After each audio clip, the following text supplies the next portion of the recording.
This podcast is scheduled for one fall, and I'm still not reading any of this other crap you wrote, so just click your buttons and start the show. Hello, everybody, and thank you for joining us today on the Gimmick Table. I'm Matt, and say it ain't so, Bats is back in the studio. Please don't read what it say here and say something clip.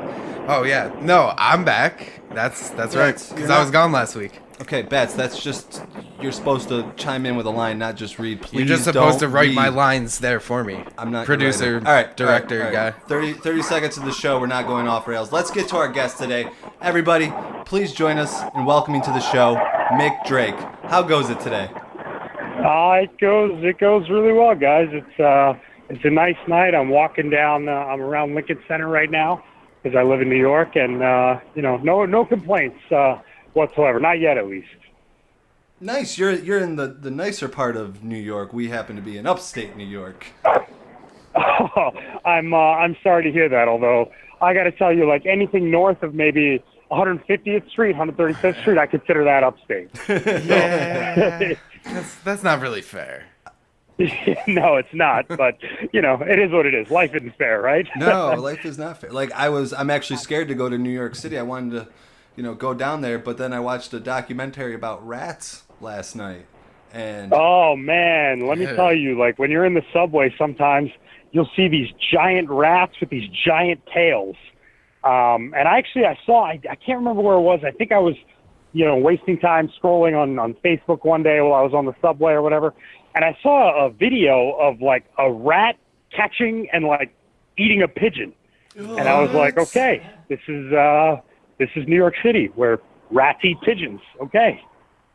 There's got to be rat gangs. There has to be. Oh, 100%. Like Ninja Turtles, Foot Clan, like that's all real. Like they're just rats that just, will rise up one day and kill us all. Please, nobody. What was it called in that movie? Goo? Was it the Goo? The ooze. Oh, yeah, please. don't pour the ooze down the sewer. The ooze, if you have access to ooze right now, please do not put it in the sewers in New York City.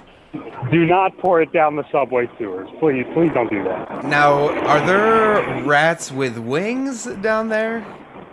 Aren't those just pigeons? I cannot think of anything more horrifying. I sure hope not. I kind of wish you didn't even bring that up because now I'm imagining it in my head. And that's a bat, man. No, that's a rat, dude. Well, I will say that the one thing about New York is no one's too concerned about what anyone else is doing. So it's pretty nice from that perspective. I don't think anybody's going to be worried about what I'm doing here. So, but yeah, it's a great night, and the weather's good. It's not pouring. It's not hot. So, like, what's the point of living here if you can't enjoy it? So I'm like, let me just get out for a little bit. Yeah, man, it's so good to finally have you on the show here with us.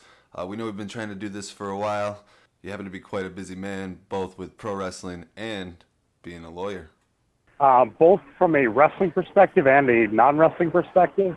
We've definitely, I think you guys had sent me a message like 3 months ago. Yes. And to be honest with you, it's literally the last couple of months have just been a blur. Because what I'll do is I'll get up, I'll go to the office, or I'll get up and go to the gym and then go to the office, which means I'm up at like 4 o'clock in the morning, some like ungodly hour, right? And then I'll work, and then like the weekend comes, and it's like, hey, it's Friday. I got a show in Chicago. Like last month, I was at Freelance in Chicago. So like I got on a plane, I went to Chicago, I wrestled. I woke up the next day, I got on a plane, I went to Fort Lauderdale, I wrestled, and the next day I woke up, I got on a plane, I went back to New York, and start all over again. So things tend to get out of hand. The toughest weekends and weeks are the ones with West Coast trips. So one of the places that I wrestle is a place called the West Coast Wrestling Connection out in Portland, Oregon. So on a Friday night after working all day, I'll hop on a plane, I'll get to Portland, I'll land there maybe at local time, 11 o'clock, 12 o'clock, get up the next day. We got TV tapings all day Saturday, all day Sunday. Sunday we finish around 5, 6 in the evening, and then I'll hop on a red eye that leaves at like 10 at night, back to New York, land in New York at like 6:30 in the morning, head to my apartment, shower, clean up, and then head straight to the office. So That's why I haven't had a chance to talk to you guys. So I appreciate your patience in reaching out to me again. All right. Well, I don't want to stereotype here, but you sound like some type of big city lawyer movie star. Yeah, I don't know if that's the case or not. I'm one of those lawyers that's trying to like change the world or whatever. So I don't really make any money, but I do get I joke, but like the hours are good, which for wrestling, like helps me if I need to take a Friday off here, a Monday off there. Like I can do that if I need to. But there are plenty of, trust me, there are plenty of big city movie star lawyers out there, but I'm not one of them, man. I'm just a dude on the grind. No, yeah, you're on the grind, but you are trying to change the world here. So, like, can we get a little bit of that? Yeah, a little bit. I do what's called environmental law. So a lot of like clean drinking water cases, or like gas leak cases, or like these like big evil companies like dump chemicals out back, and then 50 years later the chemicals poison wells and people get sick and kids get sick and that kind of stuff. So like that's some of the stuff that I do on a day-to-day basis when I'm not spending 2 hours jumping around like a maniac at the gym or watching film or whatever else it is that I'm doing. No, that's real cool though. And while we can't relate to jumping around in the ring, we do come from a town where chemicals were spilled, and 60 years later, people started getting cancer. It's that's like a real thing. That's so. I'll give you guys and your listeners a little history lesson. So the EPA, the Environmental Protection Agency, is actually like fairly new. I think it was only created in like 1960 something or 1950 something. So it's only really been around for like 60, 70 years. Before that, anytime like you had waste or you had like, this like illicit material, like, and you want to get rid of it, like, what do? Just throw it out back. I'm sure it'll be fine. And that's what people did. And like, the 50 years later, that stuff like migrates underground and infects like a well or a water tank or something. And now everybody has cancer. So yeah, it happens.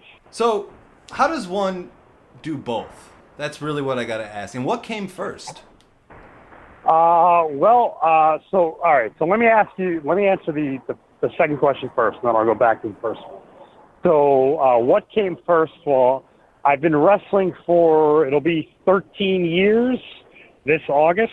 So I think I started my freshman year of college.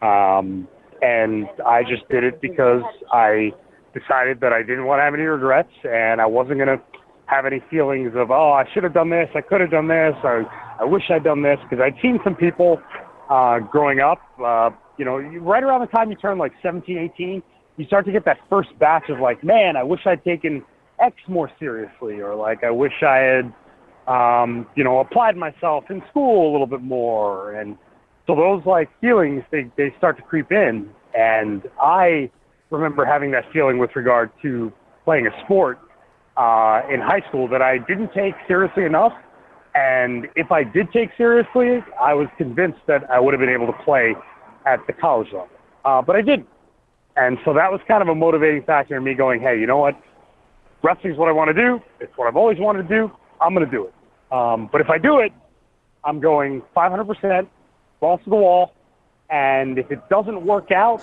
it won't be because of something I did or did not do. So that was my mindset at the time. So I remember even in college, like every weekend, people would go out, they would drink, but like I would take 2 trains and a bus from Rutgers to South Jersey to where I was training, and like get ring time in, get some matches in, and all my friends thought I was crazy. They were like, "What are you doing? Like, you're not big enough, you're not in shape, like you're gonna get killed, this is a joke." But now here we are 13 years later, and they're not asking me that anymore. Now everybody's on the bandwagon. So it's funny how that happens. But in terms of managing both, you just kind of like, I don't have a choice, right? So you just do whatever it is you have to do, because the thing that I've learned and I've realized is that in life, results matter. Right? Like nobody's interested in your excuses. Nobody cares about shoulda, woulda, coulda. Nobody cares about like what you would do if you had more time, you need to produce. You need to show me results. If you're trying to get to the next level in this industry, you need to show the movers and shakers that you can produce. And nobody's going to go, oh, well, he does work 50 hours a week as a lawyer, so we should cut him some slack because he's not in as good shape as he needs to be. No, that's not how it works.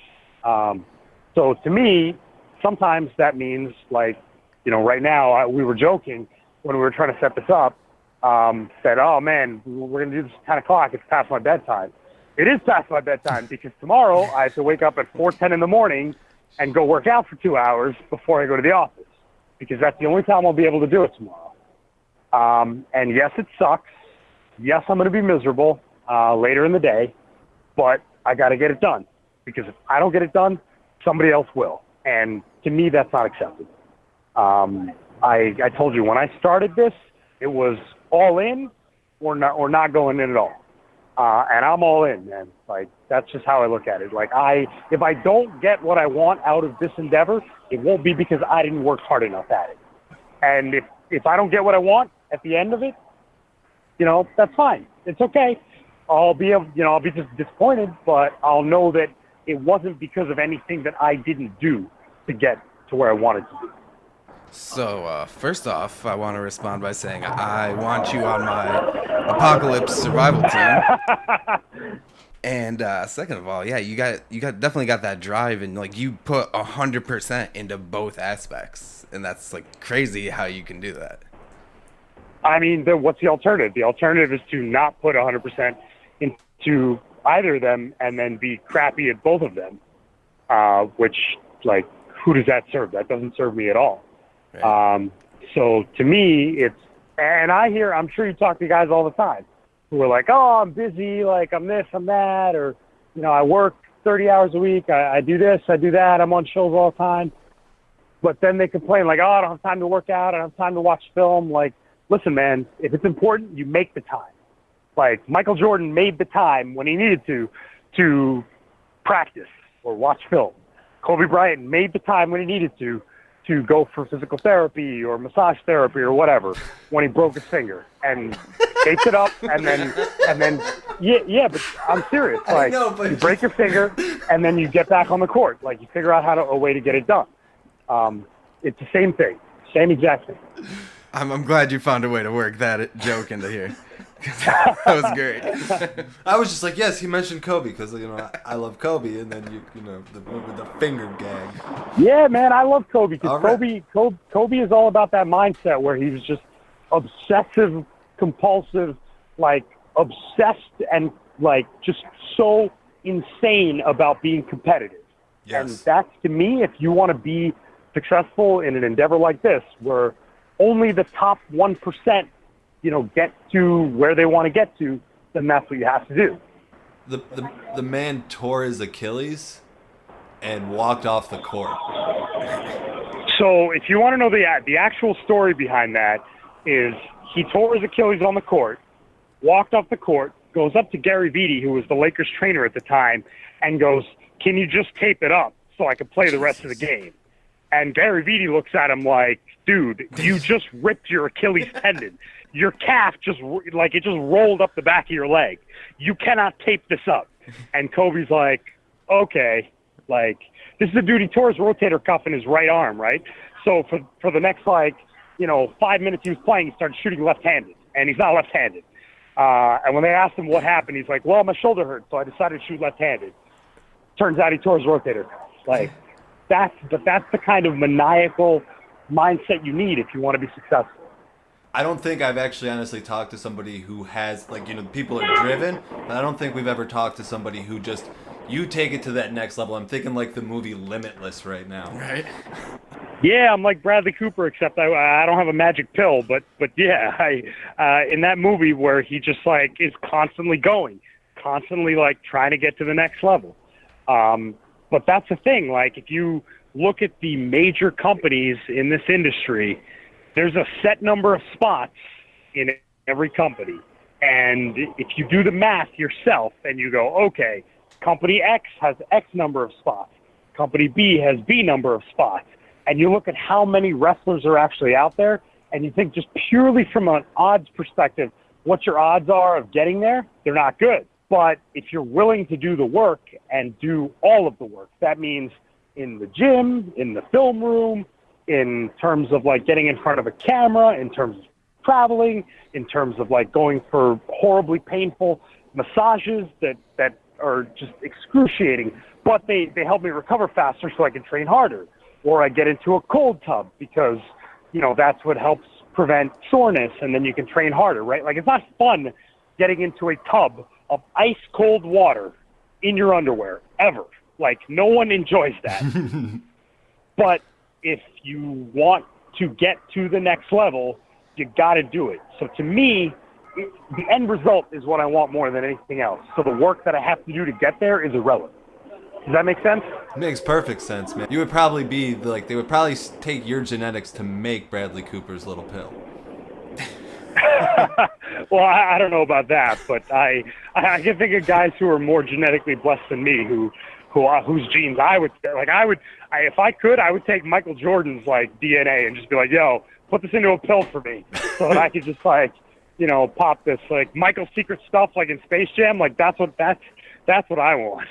I don't think you can get that or the ooze for, you know, purchase. Yeah, no, it's not for purchase. It's really not. I'll just have to settle for maybe a poster of Jordan in my room or something at the moment. Or you could just watch Space Jam and Ninja Turtles. Yeah, with all my free time, I'll get right on that. So that's true. You don't really have any like free time. Like, do you have any other hobbies at all besides lawyering and wrestling? I have literally zero free time. And as a result, like, my social life takes a hit, right? Like, I'm a young guy, like, fairly successful, living in New York City. Right. Like, most people my age are, like, out and about on, like, a Friday night, Saturday night. I'm somewhere in, like, the middle of nowhere wrestling, but that's because that's what I want to do, right? Like, people want to go out on Thursday night. Like, sorry, I can't. I need to go to sleep because sleep is important, and sleep is how my body recovers, so I can train harder on Friday. Because if I want to compete with the best in the world, I need every advantage that I can possibly obtain in terms of recovery and training and like studying my craft. Like, that's just what I have to do. And to me, that's more important than going to some dumb wine bar on a Thursday night with people from work, right? Like, that's just the way it works. Yeah, I mean, to sum it up, your Tinder profile would say Mik Drake, wrestler, lawyer. Hobbies include sleeping and eating. Sometimes working out. You basically summed up my Tinder profile in very, very, very accurate fashion. I will say that I generally add my height in there because I still don't understand why, but like girls are obsessed with height. No one under 6 foot. Yeah, I literally just put, I think my first line, if you guys want to have a laugh, is I'm 6'3", but I don't care how tall you are as long as you're between 3'10" and 7'2". Like, just be in there somewhere. Has a 7'2" ever responded? Just be like past my knees. Yeah, like it's fine. Just be like somewhere in the neighborhood of an actual human being, and it'll work out, I'm sure. I hope some 7'2" person swipe. What way do you swipe on Tinder? Swipe right. Swipe. I hope somebody swipe right on Tinder for you. You can tell I've been. You know what, man? I'm into it. Whatever. Like, it's totally fine. Like, with your busy like lifestyle, that's really the only way you can do it. I mean, yeah. I will say this: being single in New York, like this year, like it's actually easier now because of dating apps, right? Everyone uses them now. It's like a thing here. Like, everybody uses them. Like, nobody like just goes out anymore just to like go out, which for me is great because I don't go out because on Friday nights I'm at a show or Saturday nights I'm at a show, or God forbid I have a weekend where I don't have a show one of those nights. All I want to do is go to sleep early and like just like sleep for like 10 hours, 11 hours. Yeah, in that sense I'm lucky. Like, it's 2018, like people use those. So it's not like I'm some, like, you know, isolated, like, you know, hunchback of Notre Dame, like, in my apartment. Like, I have, like, some kind of, like, social life. But it definitely, like, you definitely make sacrifices right. that other people don't. to get what you want, right? And to me, I've decided that those are acceptable sacrifices, and I'm totally fine with that. Like, I have friends, people my age, who are starting to get engaged and get married, and, you know, they're having kids, or they're, like, doing this or doing that, and I'm just like, great. I got to see what time I got to get in the cold tub tomorrow. Like, and that's fine. I'm okay with that. That's the choice I made. Definitely a good way to look at it. But kind of going back a little bit, take us kind of how you went through the process of finding a place to train while you're in college. So this was, I want to say this was back in like 2005, 2004-ish. And this is, if you guys remember, like internet, like this is internet like pre-Facebook, pre-Twitter, pre-Instagram. Basically like pre-social media. I actually think like Facebook was there, but you had to have a college email to get on it, and it was basically just like a way to like figure out who the cute girl in your like poli-sci class was. Because you could like put in your classes, and then you could see the entire class roster. Like that's literally all it was. But I remember going online and just like Googling wrestling schools in the area, and I found a place. It was called the Monster Factory. Now, it's not the Monster Factory that exists today. This was a different school at the time. And so I called him up, and this guy answers the phone, and he goes, "Oh, so pal, you want to be a wrestler?" And I was like, yes. And he's like, do you play any sports? How old are you? I'm like, you know, I'm 18, I'm 19. I played basketball in high school. He's like, so, how tall are you? I was like, I don't know, 6'2", 6'3". What do you weigh? 185. I was like 180 at the time, 185. He's like, all right, why don't you come down for a tryout and we'll take a look at you? I'm like, okay. So I borrowed a friend's car and drove down there. It was like right near Philadelphia. And I don't know if you guys if your listeners aren't familiar with New Jersey, Pennsylvania geography. Rutgers is kind of central Jersey-ish, and Pennsylvania is like Philadelphia is like near the southeastern portion, or southwestern portion, of New Jersey. So I drove down there. I actually had to pay them to try out to join the wrestling school. Like, how's that for wrestling hustle, right? Like, yeah. even before I'm in the door, they're trying to hustle me, right?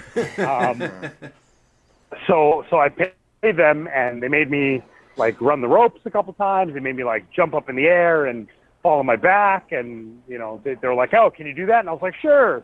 And in my head, I'm like, yeah, I've seen this on TV a million times. Like, it's definitely going to be easy, right? Like, I watched wrestling my whole life. I jumped up in the air, landed on my back. I swear to God, I thought I was dead. I was like, what the hell am I doing here? I am not tough enough for this. I'm going to get myself killed. Like, what in God's name is going through my mind? But that feeling passed in like 5 seconds. Because my instinct at the time, like, if you ever played a sport, like, one of those rules is, like, you never let them see you sweat. Like, never let them see you bleed. Like, you just keep going. So, like, I literally got up, like, right away and was like, yeah, I'm good. And they made me do, like, a handstand and fall on my back. I think they made me do a front flip. And the dude's like, oh, all right, pal. I think I can make a wrestler out of you, pal. And I was like, okay. So I took the summer. That was at the end, I think, of my freshman year of college. I spent all summer, like, you know, working. I saved money, and then I think in August I called them up and said, "Hey guys, I want to join," and I paid them money, and I was in the door. And I think before I did anything, they made me clean the bathrooms for a couple weeks. Oh. So it was really like just old school, like break in the old school way. Gotcha. Go clean our shitter for us. That's exactly what it was, and I mean for the first, and then basically every weekend I would basically take 2 trains and a bus to get there, and then 2 trains and a bus back, or I would stay at somebody's house and then take the train back from Philly, or, you know, just basically like just figure out a way to get it done. And that's how it started. So how long does it kind of take you to go from the start of your training to your debut match? Well, so I think it only took me a couple of months, but I wouldn't, I'm fairly thankful that there's no footage of that first match, or if there is, like, it's been destroyed and it's long lost. You know, everybody's different, I guess. It's like anything else. I remember it didn't take me that long. That doesn't mean I was good. I'm pretty sure, looking back on it, if I were to look at it now, I'm sure it would have been horrible. Like, hell, I'm my worst critic. Like, I'll watch a match I had last week and be like, that was awful. Like, look at this. Like, this is off. Like, I'm just terrible. Like, I need to start all over. But yeah, I think it takes a couple months. Like, some people, I would say on average, it's probably less than 6 months before you have your first match. And what's going through your mind right before you're about to get in the ring? Oh, back then, your first thought is, can I curse on this? Or no? Yeah, go right ahead. We're rated mature. Okay. The first thought is, don't fuck up. Don't fuck up. Don't fuck up. Don't fuck up. Don't fuck up. Like, just don't screw up. Don't screw up. Don't screw up. You're going to screw up. Don't screw up. And you're just paranoid, right? Because you obviously, and it's your first match, it's not, or it shouldn't be overly complicated, right? It should be fairly simple. Like walk before you can run and all that jazz. But your first thought is like, you're just paranoid about screwing up. And it's funny because now I don't really worry about screwing up. I worry about like getting hurt or hurting somebody else. Like, that's my thing. It's like, hey man, let's just not, let's make sure that I'm on top of my game and nothing's off and my spacing's right, my pacing's right, and my body feels good, and now I don't really worry about screwing up anymore. I think that just comes with confidence. Was there a particular time when you felt that confidence grow for you, where you felt completely comfortable? I will tell you that I remember like 2 or 3 years in thinking, oh man, like I got this. I'm getting pretty good at this. And then like 6 years in, having the same thought, like, oh man, I'm really getting pretty good at this. And going back and watching my video from like 3 years in and being like, man, I can't believe I thought I was good then. Like, I sucked then. And then like being like 8, 9 years in and being like, all right, I finally starting to click, and like going back and looking at the 6 years matches and being like, oh, what was wrong with me? And now I go back and I look at stuff I did like 2 years ago, 3 years ago, and I'm like, yeah, I know I thought I knew what I was doing, but I really didn't. So for me, but I'm pretty confident in what I do now, and I'll just be straight up honest with you guys. I think you get the sense that I'm not somebody who makes stuff up or exaggerates things. Like, I'm pretty freaking good right now. Like, I'm pretty freaking good. And I'll go back and watch stuff from like a year ago and be like, yeah, I mean, there's stuff fixed, but like, you're pretty good. And I watch my stuff now and I'm like, yeah, you're pretty good. So I think it's like right around like the 10, 11 year mark that it really clicked for me. And you just get comfortable in the ring. You're not worried. Like, your body, where your body is. You kind of know the ring a little bit better. Stuff like that. It just kind of clicks like 10 years, 11 years in. It did for me. And I've heard a lot of vets, old school vets, say the same thing. So. And you kind of attribute that clicking to having to do with your critiquing of yourself and being your biggest critic? I think that's part of it, yeah. I mean, like, to me, coming from sports, like, I would always watch film, right? And so the same thing happens with wrestling. Like, I'll have a match, I'll run it back in my head, and then I'll watch the tape, and I'll see what's good on the tape. Like, tape doesn't lie. Tape doesn't lie. Like, your memory sometimes lies. Tape doesn't lie. So yeah, I would almost always go back and watch stuff. And even today, the second I can get my hands on something that I've done, I want to rewatch it almost right away, and break it down and pick it apart. I mean, that's just, to me, that's part of the process of continually improving. Like, and I think that's something that I'll be doing until, the day I decide that, hey, this endeavor is done. Like, this part of my life is over. Yeah, you know what else that is? Another line to add to your Tinder profile. Yeah, I don't know. We'll think about that. We'll think about that one. Watching wrestling videos and chill. Oh, I know that. I'm sure that the girls will be throwing themselves at me when I say that. I might as well add like a line saying like, "Hey, I also enjoy LARPing," and I'm sure that they'll just come flocking to me.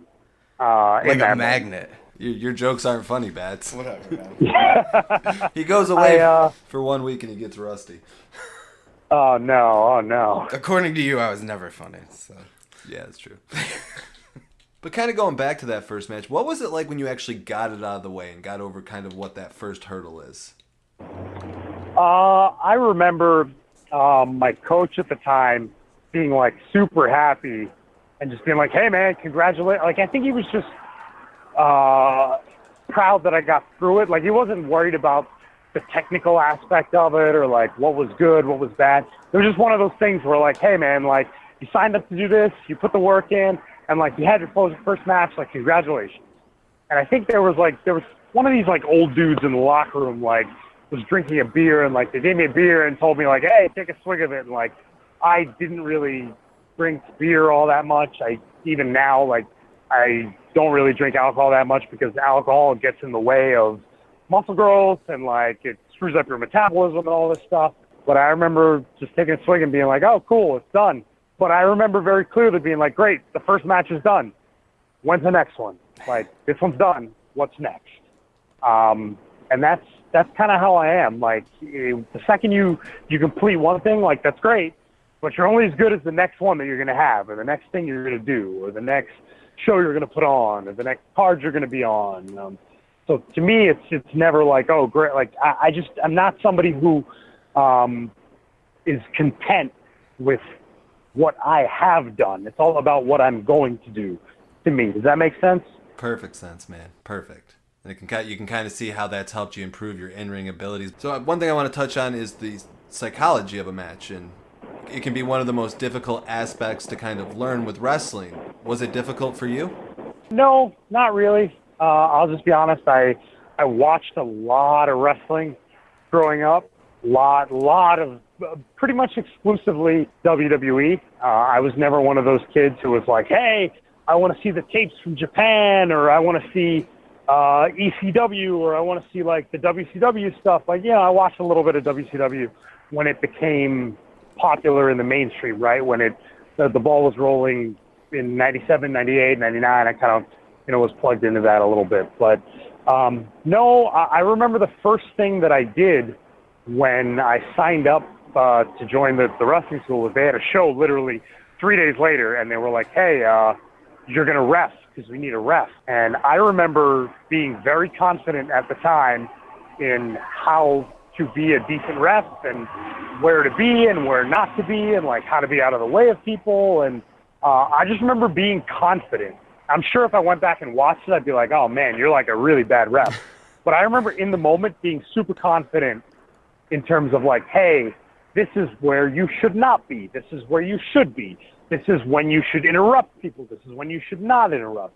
This is when you need to get between them. This is when you need to not get between them." And that just came from like absorbing a lifetime's worth of watching wrestling. And I'm very lucky that the wrestling that I did watch was like such high quality, right? Like I grew up and I got to see these guys in their primes. I got to see Hogan and Savage and Bret Hart and Rick Martel and the $1 Million Man and Mr. Perfect and Ricky Steamboat and Steve Austin and The Rock and X-Pac. And I could literally just go on and on and on about the talent that I got to see growing up. And so like when you watch that, even if you're not trying to, you're going to absorb that stuff in your mind. And I definitely did, because there were times where I was in the ring and I would see like these things happen.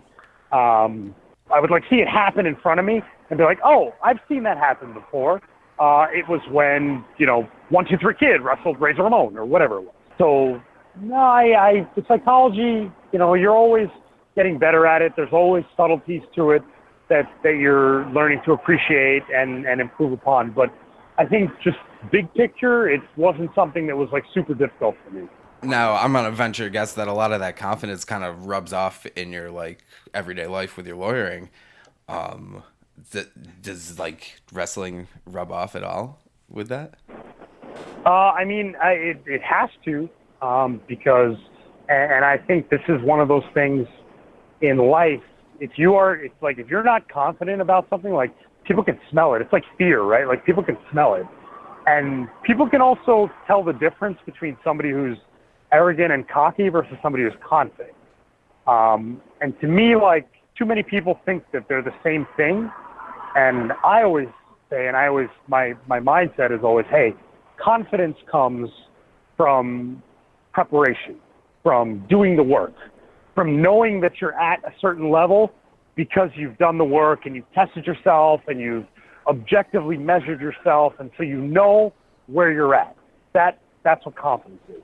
Whereas like cockiness and arrogance is just like a self-inflated feeling of maybe being better than you actually are. It's a feeling of being stubborn, of making the same mistake over and over again without doing any kind of reflection or recognition of your faults or anything like that. So yeah, to answer your question, confidence is super important and definitely rubs off in the law field. But I'm a firm believer, like, if you want to be like the top 1% in this industry, like, man, first of all, you better be good, and you better know you're good. Because if you don't, like, people are going to eat you alive, man. Right? Like, confidence is creating your own luck, and cockiness is just getting lucky. Yeah, I think that's part of it. And that's not to say, like, sometimes you need a little bit of luck, too. Like, if you listen to a lot of great business people or athletes or anything, think back to a press conference with an athlete, right? They'll always say, like, hey, what we're trying to do is we're trying to put ourselves in a position to win, and then whatever happens, happens. So, like, you do the 99%, and that 1% you can't control, right? You can't always control that 1%, and that's a time when, like, whatever happens, happens, luck happens, it happens, but you can control the 99%. Right. And if you don't handle that the right way, you're leaving success on the table, and you're leaving potential on the table. And like, that's just not something I'm willing to do. Yeah, absolutely. Like when I don't know your religion or whatever, but when people are thanking God, like they're thanking the luck factor. Right. And yeah, there is a little bit of luck factor, but somebody, I don't remember who said it, but somebody's like, I make my own luck. Right. And it's like, yeah, well, maybe somebody gets lucky and sees you and you get signed to $1 million contract. But you weren't necessarily lucky if you spent 12 years in the gym and in the film room and in the ring, and then somebody saw you. Like, yeah, it's easy for somebody to say it was luck, but like they didn't see the grind, right? But some people do get lucky. Some people wrestle for 2 years and then they make millions of dollars. Like, everybody's different, I'm not gonna leave anything on the table is my mindset. So there are plenty of people who will say, like, oh, Mick, you work out way too hard. Like, why do you do that? It's not 1987 anymore. Body types are different now. Like, so many different kinds of looking wrestlers are successful. And I'm like, cool, that's true. But, like, why would I leave that on the table, right? Like, why would I take a chance that I'd be an exception? I want to be the guy. I want to be the number one guy. The number one guys, 99% of the time, look a certain way. They move a certain way. Like, you got 35 years of history now to tell you that. So why would I knowingly leave that on the table? I wouldn't. Some people do, but that's not me. I'm not going to do that. Nah, I completely hear you. And speaking of other number one guys, I'm just going to do a segue here for Matt. Okay.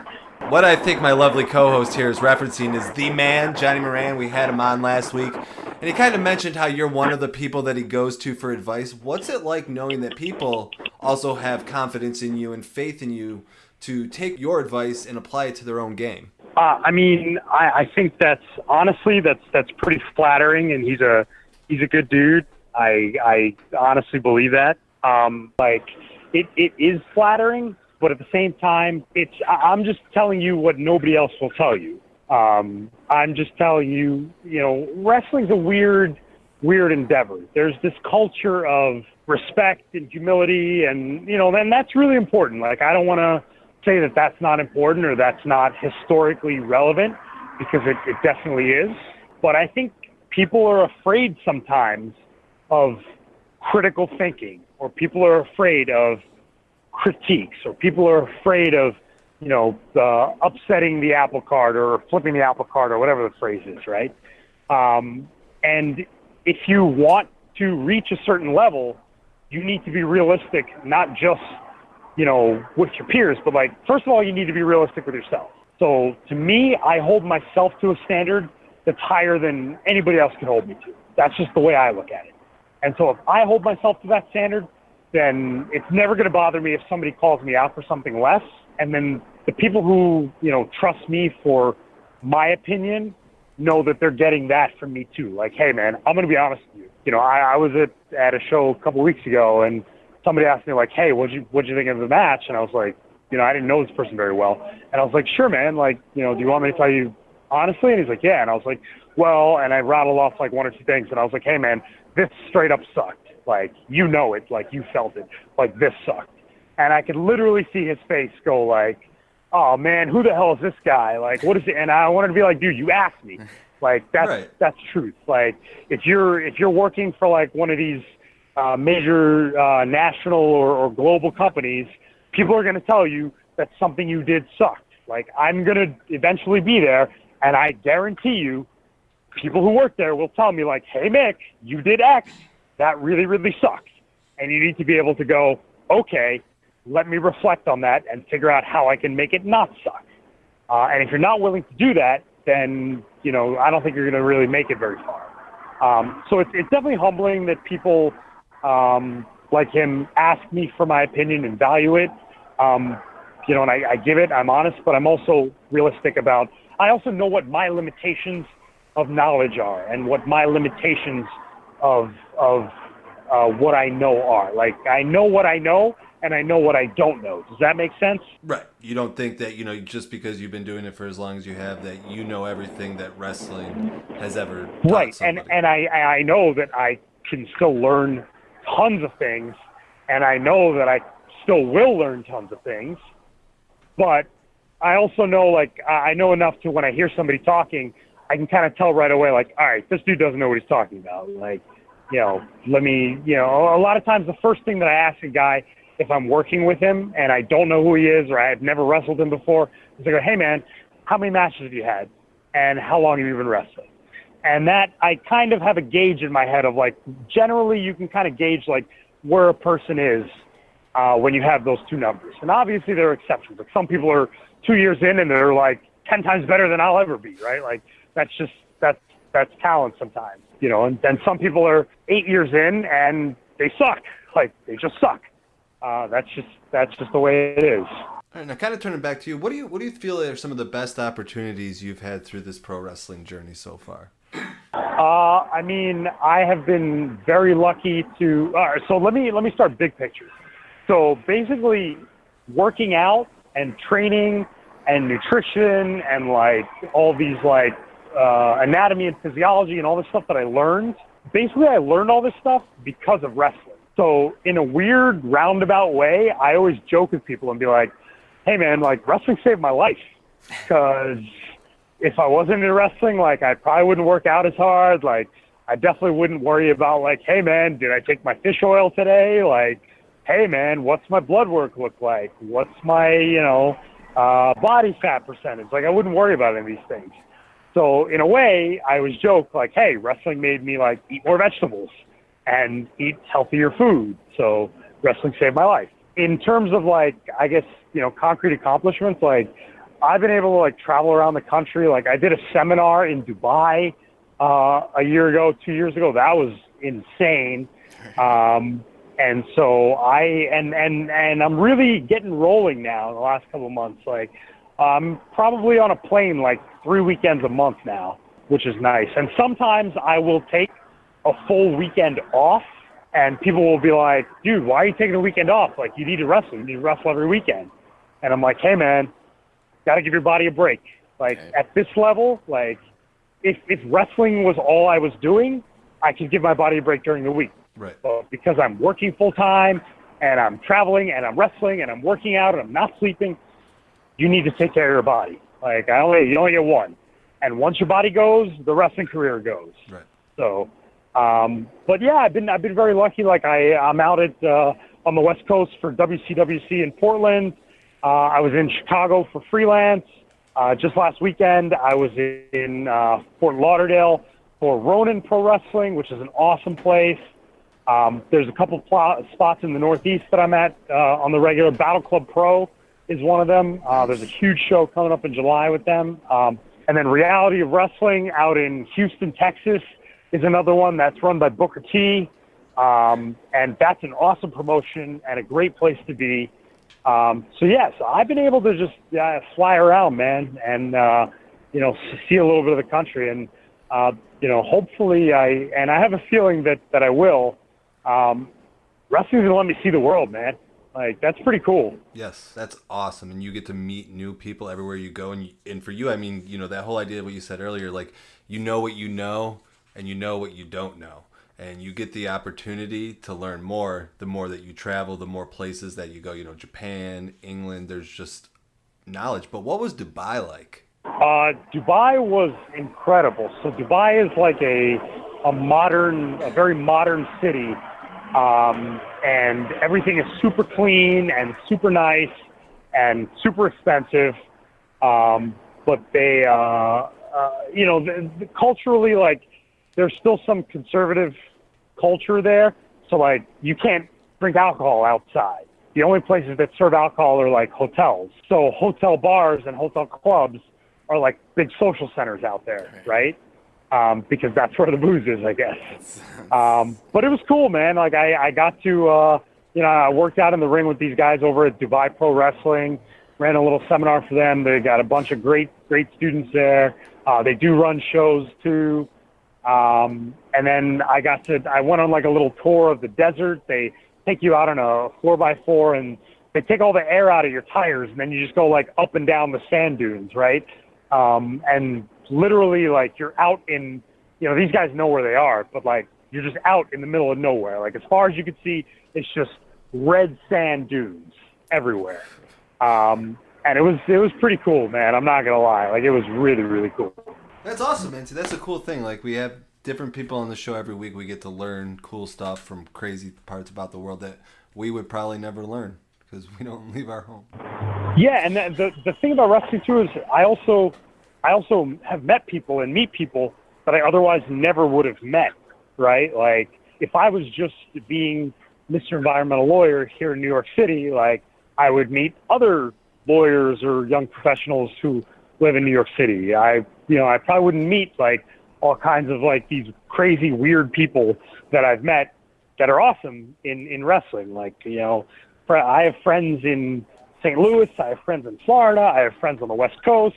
I have friends in, like, Georgia. I have friends in, like, Alabama. Like, how would I ever make a friend in Alabama living in New York City? Like, never, right? But wrestling allows me to do that. And so, in a way, like, you also learn more about, like, other people, their cultures, like, even just, like, within the U.S. So, to me, that's pretty cool. So are you telling me, as an environmental lawyer, Al Gore is not a personal hero of yours? No, I don't think. I've never met Al Gore. God bless him for bringing attention to the struggle of the environment, but I don't know that I would consider him one of my personal heroes. Oh, man. Whenever I think of Al Gore now, I just think of that Bo Burnham song, Ironic, where he's like, I was watching TV with my pet polar bear, and Al Gore was on, and he was talking, and then my pet polar bear shot himself. That's very, very depressing. I can only think of... I always think, when I think of Al Gore, I think of two things. There's a Simpsons episode where, like, somebody gets, like, an Al Gore doll, and they pull the little cord, and it talks. Yes. And it's, like, literally, it's actually Al Gore going, "You are hearing me talk." And then I think he's, like, a head on Futurama, too. Yes. But apparently he's friends with a writer who was a writer on The Simpsons and a writer on Futurama. So, like, he actually did his voice in those episodes, which is pretty cool. I like, South Park, too. Yeah, I can only think of Man Bear Pig. Man Bear Pig's coming! Yeah. Right. He shows up with the cape, right? He zooms in. He's real! To fight Man Bear Pig. How do we... Only you would bring up Al Gore, man. Only you. Yeah, what do you mean? I didn't do it. No, not you. Him. I meant him. That's all you. But who else am I going to bring up on the environmental side? Aaron Brockovich? I was just going to say, what about Aaron Brockovich, man? Touché. Like, yeah, she's like the celebrity environmental lawyer, I think. I don't know who. Yeah. Like, she was played by Julia Roberts in the movie. You know what? That'd be a good pull. That's a legit, like, environmental lawyer person. Well, I'm thinking now, how many people know who Aaron Brockovich is, or how many people know who Al Gore is? Well, obviously more people know who Al Gore is. He was vice president of the United States. I don't know. It was like a Aaron long time Brockovich ago. is relevant for some movie. A lot of millennials don't know who Al Gore is. That's probably true. I would venture a guess that more people know who Al Gore is, who spent 8 years being vice president, than know who Aaron Brockovich is when the movie came out, like in 1998 or whenever it was. Yeah, the lawyer wins that argument, dude. No more from you, Mads. The lawyer always wins, man. Come on. All right, what about Julia Roberts? I mean, probably because it's Hollywood. So, like, everybody, of course, knows Hollywood. So I'm going to win on technicality there. Anyways, sure. moving on. You can win. There you go. That's his first and only victory in the Gimmick Table court of law. I'll lay down for you. You finger poked me of doom. I'm done. 1-inch punch. So how do you go about with bookings? You know, you're obviously a busy man. You're all over the place. So when you're going to somewhere new, how do you kind of get a feel for the audience and get over with them? I'm very much a believer in, hey, man, do your homework. So if I'm going somewhere that I've never wrestled before and I'm being brought in there, you better believe that I'm going back and I'm watching the last 3-4 shows they've had to see, like, hey, what does the crowd react to? What do they like? What do they don't like? What does everybody else in the promotion do? What is this a smart marquee crowd? Is this a casual fan crowd? Is it a kids and parents crowd? Like, I'm trying to do my homework. And then when I'm there, I generally try to watch everything other than myself. And sometimes that's not possible because I'm one of those people, like if I'm on, let's say I'm on 5th, from the time, match 2 to match 4, I'm just getting dialed in, I'm warming up, I'm just trying to like get in the zone, and I kind of just like, dial out everything else. But generally I'll watch and consume as much as I can from that promotion. If they've done me the courtesy of bringing me in, then I think it's on me to know what I'm getting myself into and to provide a performance that is, what they expect and will satisfy their audience. That's the way I look at it. It's a very good way to look at it. And kind of tell us, what are some of your goals that you kind of hope to accomplish throughout the rest of 2018? Well, I thought you were going to ask, like, in my career. But I will say for 2018, without revealing anything, I'm working on some stuff over in Japan, and so hopefully in November, December, you guys will see me over in Japan. All right, well, sweet. Well, what's the goal for the career? I gotta ask it now. All right, I'll be straight up honest with you. I want to fight Roman Reigns at WrestleMania. Oh shit. That is a bold statement. I want to fight Brock Lesnar at WrestleMania. Oh, even bolder. I want to fight John Cena at WrestleMania. Okay, mind blown. That's like that. You just did that meme right serious. there. Like that, or do it like year to year to year. Hell, bring friggin' Dwayne Johnson back for one of those. Like, dude, I'm dead serious. Like, no, I will not be one of those. Oh, I'm just happy to be here, dudes. Like, I won't. I mean, maybe one day. Maybe I'm 45 years old and that's me. I'm happy to be there. I'm in a different part of my life. That's fine. But right now, like, hey man, it's the top or bust. That's how we're doing it. Yeah. No, I mean you got the drive to get there, man. That's what I was gonna say. I mean, we've spoken here roughly about an hour or so, and I could say I believe you 100% that you want to do that, and in my mind, I can see you doing that. Like you essentially have the ability of 2 people inside. Thank you. Yeah, I'm dead serious. Like people are like, they laugh when I say that. I'm like, no, I'm dead serious. Like that's what I want to do, and that's why I'm working the way I'm working, and that's why I train the way I train, and that's why I do what I do, and that's why I get up at 4:00 in the morning and go work out, because you better believe. If the only time of day he had to work out was from 4 a.m., 6 a.m., John Cena would find a way to do it.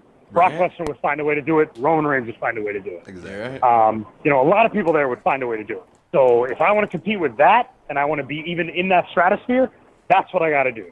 No, it's the best way to look at it. And I mean, anybody really, that mentality can be applied to anything that you want to do in life. Any sport, anything. Yeah, that is right there. That's the drive people have to succeed. And I don't think a lot of people see that.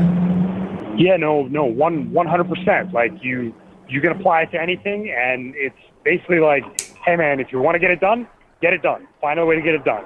You can complain, you can bitch, you can moan, you can make excuses, or you can get it done because results matter. That's all that matters in life. That's awesome, man. You've got me so pumped and motivated after this episode. I'm gonna start working out next week. Next week, man, it's 10:45 at night. Get your ass to the gym. Do it right now. There's a punching bag down in the basement. I'll go hit it for about 10 minutes till. Yeah, there you go. Don't pass out and hit your head on the concrete or anything. Yeah. All right. Well, before I knock myself out, how can we get a hold of you on social media? Best places to find me, look at Mik Drake on Twitter and Instagram. That's MikDrake. And there's also, I opened up a Facebook page, too, because I was getting too many weird, creepy friend requests from random people. And I was like, okay, this is going to be a personal page now. Here's the everybody else page. Like, this page is for high school friends and law school friends and, old friends from growing up. And this is for everyone else. So look up Mik Drake basically on every social media thing. And you can check out on my Instagram, you'll see all kinds of crazy workout videos. And I've seen them. You guys will think I'm a lunatic if you watch these videos. That's another reason I believe you. I've seen the proof. Hey, man, you got to get it done. If you're trying to compete with the best in the world, like, you got to do whatever you got to do. So that's just the way I roll. Definitely. All right. When can our listeners see you in the ring again? So Friday, July 6th, I will be at Rockstar Pro Wrestling in Dayton, Ohio. Nice. And then Saturday, July 7th and July 8th, I'll be at West Coast Wrestling Connection in Portland, Oregon. July 13th, I will be at BCW. That's here in New York. July 14th, I will be at Reality of Wrestling over in Houston, Texas. July 21st, I will be at Battle Club Pro in New York City here in the Bronx. And there's a couple, there may be something that fills in on the 20th. The last week of July, I may be in Chicago, I may not. We'll see what happens. But yeah, that's the next couple of weeks. I'm trying to point on the map on the wall here, and I'm running out of hands. Yeah, it's pretty nuts, right? It's just I'm all over the place. That's what I'm telling people. The one place I haven't wrestled yet is I haven't gotten I don't want to ruin anything. I may have something coming in September or so, but I haven't been in LA yet to wrestle. Ooh. And that's the big one. I need to be in LA. I can't live in New York and not wrestle in LA. Definitely. Right? Yeah. Well, all I'm going to say is somebody get this man a private jet. You know what? The premium economy is just fine. I'll settle for that. How's that? All right. Oh, we got one last little segment here. This is where the show stops getting serious, Yeah. Oh, yeah, because I've taken this whole thing seriously from beginning to end, definitely. And this is where we unhinge the gimmick table. Bats has got a few questions for you. It's a little silly. I mean, it's kind of a way for you to name drop some of your wrestling buddies or some wrestlers that you're a fan of. But so this okay. This week we're gonna go with why don't you give me your dream basketball lineup? Made up of your wrestling buddies. Wait, it sounds like you asked me what my dream basketball lineup of wrestlers would be. Yep, yes. That's exactly what I said. Wait, are you serious? Did I hear you right? That's actually what you asked me? Oh, yeah, man. Okay, all right. Well, I'm a huge NBA fan, so let me do this. So, all right. I'm going to try and put together a not like run and gun team, but like a kind of old school team. Okay. So at point guard, let's have, I need somebody who like can command the orchestra, can lay things out properly for everyone. I think at point guard, I'll put Ricky Steamboat. Okay. All right. No, I'm sorry. No. I'll put Randy Savage at point guard. Randy Savage at point guard. Yeah. All right. At shooting guard, I need somebody who can play off of the point, but also be the center of attention from time to time, but can handle the ball when need be. I'm going to go with Ted DiBiase at the two guard. At the three is kind of like the most important position right now. You need a lot of versatility from the three. You need somebody who can, do a lot of things. They can play defense, they can play offense, they can spread the floor. So I'm thinking I need somebody really, really versatile. So I'm actually going to go with Booker T there, which a lot of people probably wouldn't say, but Booker T's a guy who's 25 years, basically did everything and reinvented himself over and over and over, and was super successful at it. So I'm going to go with Booker T at the 3. All right. At the 4, I need a little power at the 4. I need some muscle at the 4. Let's see. So at the 4, I would probably go with, can I pick a year for the wrestler? Because I want that version of that wrestler. Yeah, that's fine. I feel like that will work. Yeah. You do whatever you want, man. It'd be like when you're putting together a basketball team, you're like your dream basketball team, you're like, I want 1996 Michael Jordan, and I want 1991 Magic Johnson. You know what I mean? Right. You want the year. So I need a little bit of power. So I'm gonna go with 2012 Brock Lesnar. Okay. Big At guy. the 4. I think that's the year after he came back, so that's his first full year back, and he was really, really good there. And at 5, I want a finesse center. I want somebody who can move really, really well, can run the floor, can play offense, can play defense. I am torn between probably 2 guys here, but I'm going to go with Randy Orton at the 5. All right. Because I think he's just a guy who he moves really, really well. He's super versatile, and if I wanted to on the basketball court, I could do whatever he needed. And my sixth man, because you need a sixth man to who can back it up a little, but can also have a little bit of fun. Will probably be X-Pac. X-Pac is my sixth man. There you go. I love it. Keep it going. There's a squad right there. Perfect. That's a crazy squad right there. I could just see X-Pac on the bench being like J.R. Smith, just laughing it up. Watch out, Golden State. Yeah, seriously. And I must say that was probably the best done Unhinged that's been on here. I feel like this has gone through your mind before, Mick. You had this really scripted.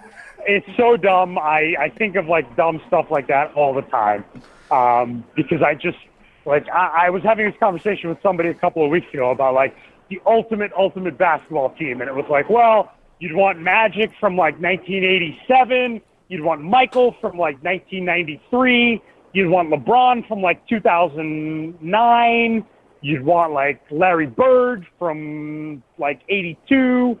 And then at center, you'd probably want Shaq from 01, or you'd want Russell from whatever it was, 70, 72 or whatever it was.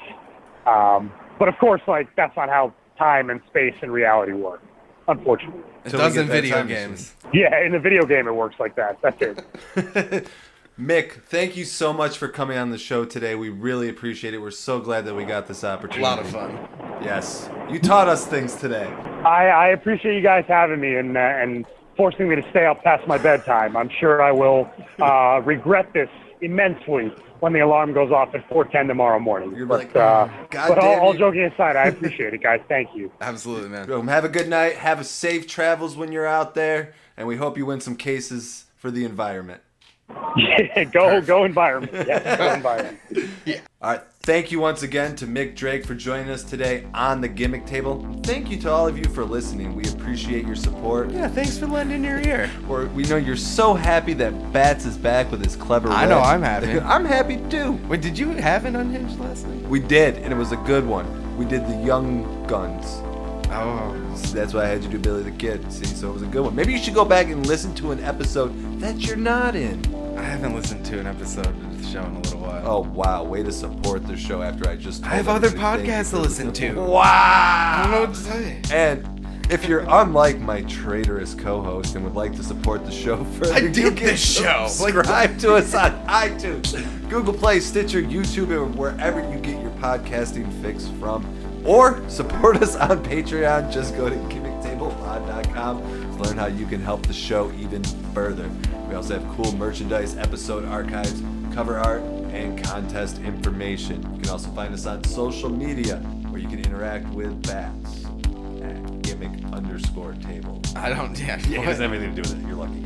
Facebook and Instagram is just search Gimmick Table Podcast. But something I do have something to. We're gonna do skip with. over the world's worst gamer. No, We're gonna tell you I'm about our plugging it. I'm wonderful plugging friends it. out there who help us. So make sure you check out our friends at the PWO, available on all major platforms, including iTunes and Google Play.